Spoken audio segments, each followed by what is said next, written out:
Outside of the International Space Station, space can be a lonely place. Most satellites are designed to live their lives alone, and we've yet to find life outside of Earth. This means that when we launch a spacecraft or satellite, for the most part it's on its own, and has a limited lifespan based on when critical items like fuel run out, or something breaks. You wouldn't throw away your car if it ran out of gas, and thanks to the advent of modern-day robotics, software, and computing power, we will soon be able to apply that logic to satellites.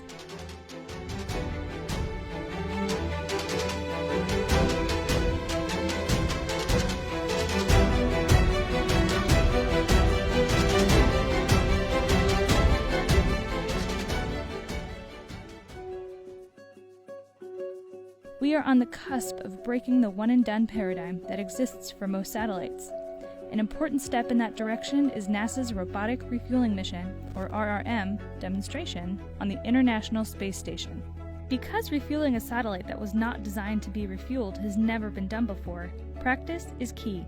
With that in mind, the first 2 phases of RRM took place on station from 2011 to 2017 and tested the tools, technologies, and techniques to refuel and repair satellites in orbit. RM and RM Phase 2 were designed to demonstrate end-to-end refueling of a spacecraft, as well as the first steps of cryogenic refueling or replenishment. We wanted to use the robot on the International Space Station to be able to demonstrate the technologies and techniques to do this refueling, so we built innovative tools to bridge the gap between the robot and the payload interfaces. Consisting of a module or box affixed to the outside of station and robotic tools, the demonstrations use station's Dexter robot to operate tools and test servicing tasks such as cutting and peeling back protective thermal blankets, unscrewing caps, turning valves, transferring fluid, inspection, and intermediary steps leading up to refueling.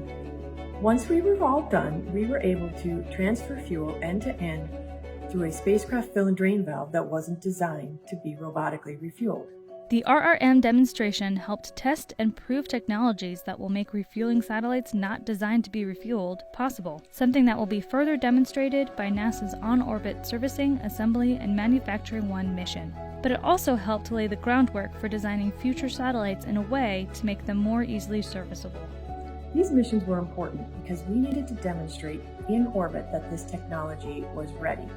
There were a lot of people that felt that at the time of RRM that the technology was so far in the future that they didn't feel what we were talking about was possible. So we needed to demonstrate in orbit this technology so that we could start changing the paradigm and incorporate these technologies into the future spacecraft designs and missions. RRM Phase 1 and 2 were all about preparing an interface for refueling, which in many ways is half the battle. To robotically refuel a satellite, you need to perform a series of highly dexterous tasks to even access the valve. The next step is to actually perform refueling tasks, which is what the next phase, RRM3, has been demonstrating on station over a series of operations since 2018. RRM is a critical piece of the sustainable spaceflight puzzle that helps us with the ability to robotically refuel, repair, and maintain satellites in both near and distant orbits, well beyond the reach of where humans can go today.